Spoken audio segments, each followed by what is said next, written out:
ताजमहल दुनिया के 7 अजूबों में से एक अपनी भव्य सुंदरता और अपने वजूद के पीछे की प्रेम कहानी के लिए पूरी दुनिया में प्रसिद्ध है। जितना यह अपने सुंदरता के लिए प्रसिद्ध है, उससे कई ज्यादा यह अपने पीछे छुपाए गए रहस्यों के लिए बदनाम है। पिछले कुछ दशकों से यह एक विवाद बना हुआ है कि दुनिया का यह अजूबा ताजमहल वास्तव में ताजमहल है या तेजोमहल है। दरअसल ताजमहल के तहखाने में कुल 22 कमरे हैं, परंतु ना जाने कितनी सदियों से यह तहखाना बंद पड़ा है। आखिर क्या है इस तहखाने का रहस्य और ये तहखाना बंद क्यों किया गया है, आइए जानते हैं आज के इस वीडियो में।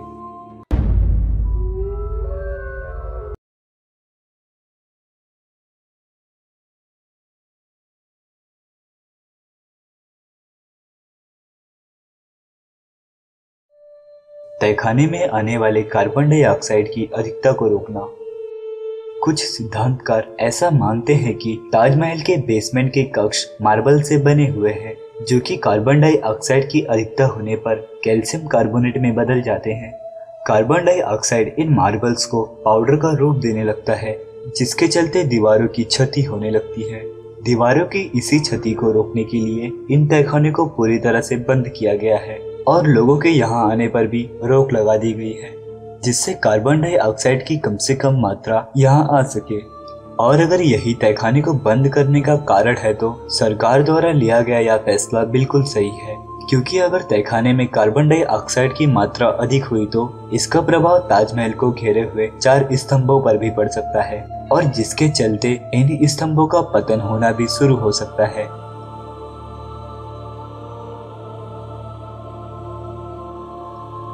बेगम मुमताज महल के शरीर को मम्मी के रूप में आज भी तहखाने में रखा गया है।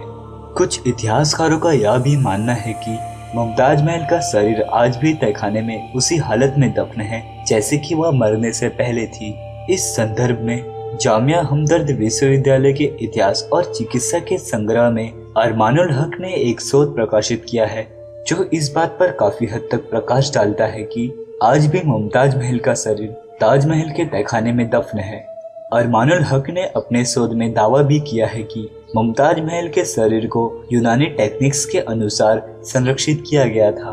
अरमानुल हक के रिसर्च के अनुसार इस प्रक्रिया का इस्तेमाल इसलिए किया गया था क्योंकि इस्लाम धर्म में मृत्यु के बाद शरीर को काटना और शरीर को किसी प्रकार की क्षति पहुंचाना धर्म के खिलाफ अर्थात प्रतिबंधित होता है। यही कारण है कि सन 1931 में यूपी के बुरहानपुर में मुमताज महल का निधन होने के बाद उनके शरीर को टीन के एक ऐसे संदूक में ऐसी जड़ी बूटियों के साथ रखा गया था जो मांस के सड़न को रोकने का काम करती थी। अपने रिसर्च में अरमानुल हक ने ऐसी कई बातें बताई जिससे यह संभव होता है कि शायद आज भी मुमताज महल का शरीर तहखानों के बंद किसी कमरे में रखा गया है, और अगर ऐसा हुआ तो यह बंद तहखाने के पीछे का बहुत बड़ा रहस्य हो सकता है। हिंदू आर्किटेक्चर और मूर्तियों का तहखाने में पाया जाना। सन 1934 में दिल्ली के एक निवासी ने दीवार पर बने एक छेद के जरिए ताजमहल के तहखाने के अंदर मौजूद एक कमरे में झांका, और उसने वहां जो देखा उससे वह काफी हैरान और निराश हो गया। उसने देखा कि वह कमरा स्तंभों से बना एक बहुत बड़ा हॉल था, और वे स्तंभ हिंदू देवी देवताओं के मूर्तियों से भरे पड़े थे। उस व्यक्ति ने उस हॉल में भगवान शिव की एक मूर्ति भी देखी। उस व्यक्ति के अनुसार कमरे में रोशनदानियां बनी हुई थी, जो आमतौर पर बड़े हिंदू मंदिरों में देखने को मिलती हैं, और उन रोशनदानियों को संगमरमर के पत्थरों से ढका गया था, जिसे देखकर ऐसा लगता है कि किसी ने वहां के हिंदू मूल को छुपाने का पूरा प्रयत्न किया था। साथ ही साथ उस व्यक्ति ने यह भी बताया कि उस कमरे में हिंदू मूर्तियों और तस्वीरों को छुपाया गया था। वहाँ के स्थानीय लोगों का भी मानना है कि ताजमहल पहले एक हिंदू मंदिर था जो तेजोमहल के नाम से प्रसिद्ध था, और जिसे बाद में ताजमहल का रूप दे दिया गया। परंतु सच्चाई क्या है यह किसी को नहीं पता।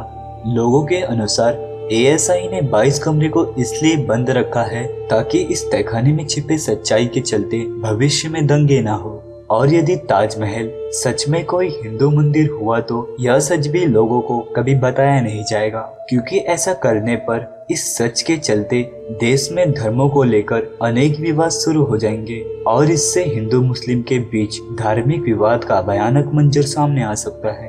खैर, यह ताजमहल हो या ताजमहल है, हमें तो इस बात पर गर्व होना चाहिए कि यह भारत की गोद में स्थित और दुनिया की 7 अजूबों में से एक भव्य इमारत है। दोस्तों, मुझे उम्मीद है कि आज का ये वीडियो आपको पसंद आया हो। अगर आपको वीडियो पसंद आया हो तो इस वीडियो को लाइक और शेयर जरूर कीजिएगा। और अगर अभी तक आपने हमारे चैनल को सब्सक्राइब नहीं किया है तो नीचे दिए गए रेड बटन पर क्लिक करके हमारे चैनल को सब्सक्राइब कर लीजिए, क्योंकि मैं हर हफ्ते आप लोगों के लिए ऐसे ही रोचक वीडियोस लाता रहता हूँ। मिलता हूँ अपने अगले वीडियो में, तब तक के लिए नमस्कार।